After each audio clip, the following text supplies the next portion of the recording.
जिन्होंने 25 से 30 साल के बीच में ही अपनी जवानी बर्बाद कर ली। क्या करते क्या थे? इस मोबाइल की दुनिया में दाखिल होकर उन्हें ऐसा लगता है अब कोई नहीं देख रहा है, पोर्नोग्राफी करते रहो, बेहयाई की फिल्में देखते रहो, नंगी तस्वीरें देखते रहो। मेरे अजीजों, मैंने एक डेटा निकाला था लॉकडाउन के मौके पर, उसमें जो इंटरनेट में सर्च करने का जो डेटा आता है कि किस चीज को कितनी बार सर्च किया गया है, तो पता है आपको, हैरत होगी, एक रिपोर्ट आई है इस लॉकडाउन के बीच में 95% अगर नेट में कोई चीज सर्च हुई है तो पोर्नोग्राफी, गंदी तस्वीरें और नंगी तस्वीरें देखने के लिए सबसे ज्यादा सर्च किया गया है। ये क्या हो रहा है?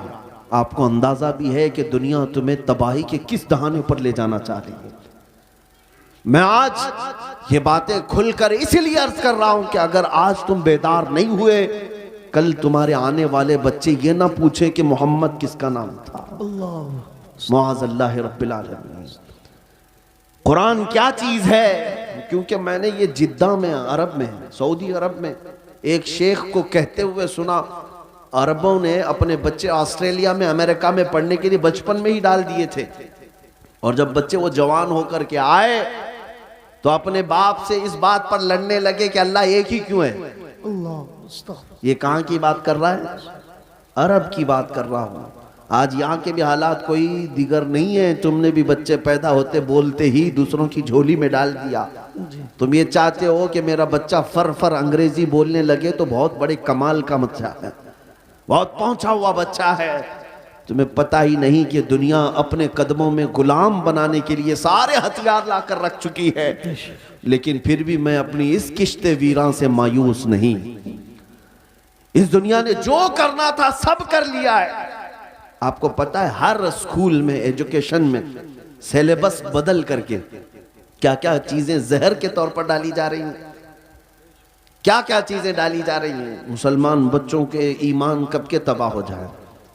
एक स्कूल के एक किताब मेरे पास लाई गई थी, काफी साल हो गए, जिसमें चौथी या पांचवी की या तीसरी की, उसमें इंग्लिश में एक पोएम थी जिसका मतलब ये होता था कि खुदा कभी कभार उतरता है, इंग्लिश में गॉड उतरता है और बीच पर नाचने वालियों को गौर से देखता है, कभी वाइन पीता है, नाउज़ बिल्लाहि मिन ज़ालिक। ये बचपन के उन दिमागों में अगर ये चीज जाए। मैं किताब तलाश करता रहा, मुझे नहीं मिली। किसी साहब ने कहा था कि कोई टीचर ये पढ़ा रही थी स्कूल में। अगर यही सारे मामलात रहे तो मेरे आका की वो हदीस भी सादिक आती, कुल्लु मौलूदिन यूलदु अलल फितरा व अबवाहु युहव्विदानिही औ युमज्जिसानिही औ युनस्सिरानिही।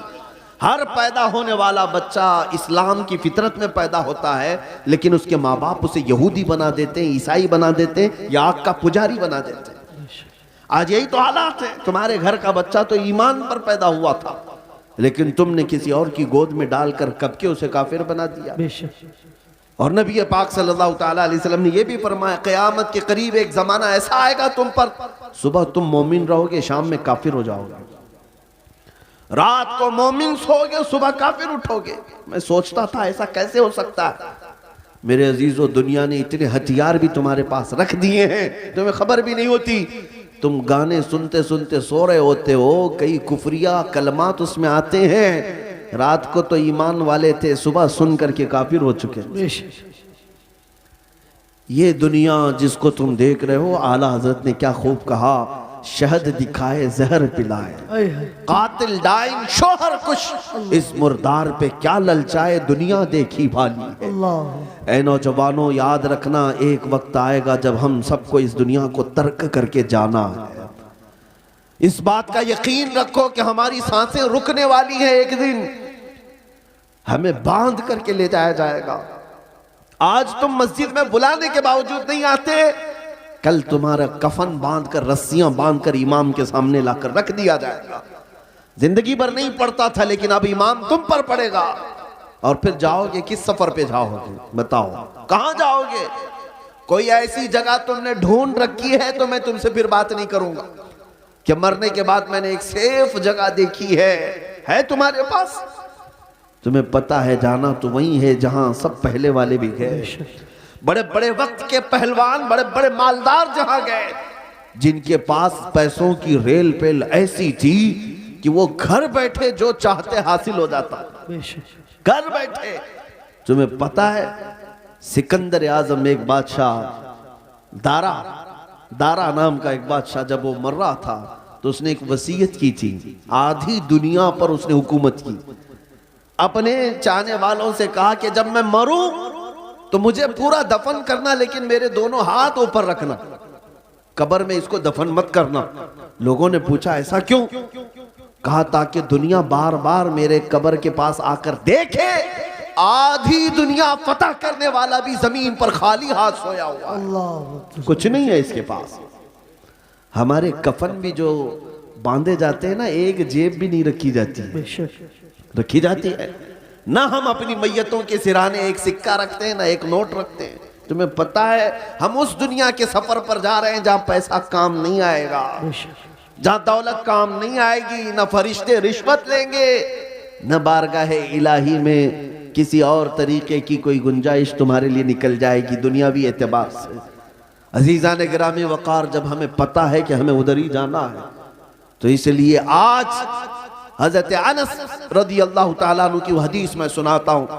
हजरत अनस कहते इस हदीस से ज्यादा मुझे किसी और से खुशी ही नहीं हुई थी। क्या है वह हदीस?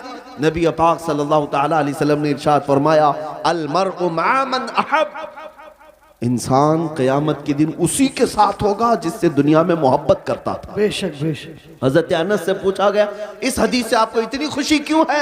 हजरत अनस कहते हैं इसलिए कि मैं रसूलुल्लाह से मोहब्बत, सुभान अल्लाह, इसलिए कि मैं अबू बकर व उमर से मोहब्बत करता हूँ। मेरा यकीन है कल क़यामत के दिन इन्हीं के साथ रहूं।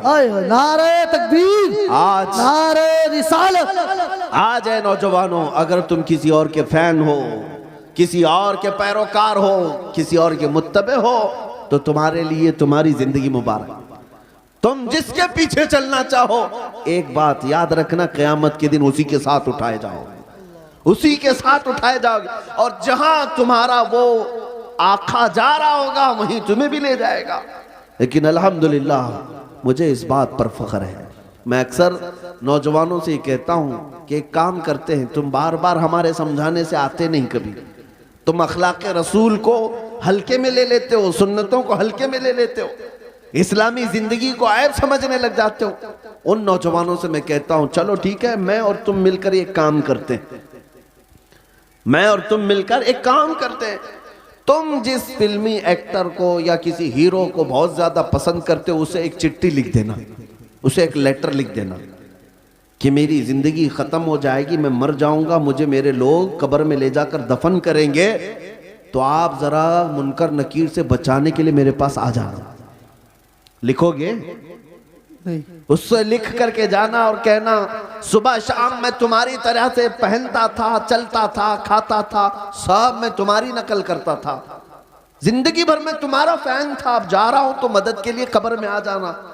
एक नौजवान से मैंने कहा तो हंसने लगा, कहा कि हज़रत ऐसी बात, क्या वो आ सकेंगे हमारी कब्र में? कहा तुझे नहीं मालूम, जब तुझे इतना मालूम है कि वो ना आएगा ना मदद करेगा, लेकिन मैं अपनी बात जरूर कहूंगा। तुझे मैंने चिट्ठी लिखने के लिए उसको कहा, मैं अपने नबी पाक को लिख कर जाता हूं, सुभान, या रसूल अल्लाह, मैं आपकी हर अदा पर अमल करने की कोशिश करता था, आपकी तरह खाने की कोशिश करता रहा, सुन्नतों पर अमल की कोशिश करता रहा। अब मैं जब दुनिया से जा रहा हूं तो ए रसूल मुख्तार सल्लल्लाहु ताला अलैहि वसल्लम आप तशरीफ ले आना। ऐ नौजवानों मुझे बताओ, क्या नबी पाक को अगर कोई दुनिया में ये बोल कर जाए तो अल्लाह के नबी कब्र में आएंगे कि नहीं आएंगे? बेशक। बल्कि हुजूर ताजुश शरिया ने लिख भी दिया, ये तो मैं मिसाल दे रहा था आपको। हुजूर ताजुश शरिया ने लिख भी दिया और अपने नबी से ये कह करके भी गए, या रसूल अल्लाह, मैं मरूं तो मेरे आका, ये मलाइका से कहना, मैं मरूं तो मेरे आका, ये मलाइका से कहना, इसे कोई मत जगाना, अभी आंख लग गई। सुभान, नारे तकबीर, नारे रिसालत, मसलके आला हजरत, बस्ती बस्ती करिया करिया, बस्ती बस्ती करिया करिया।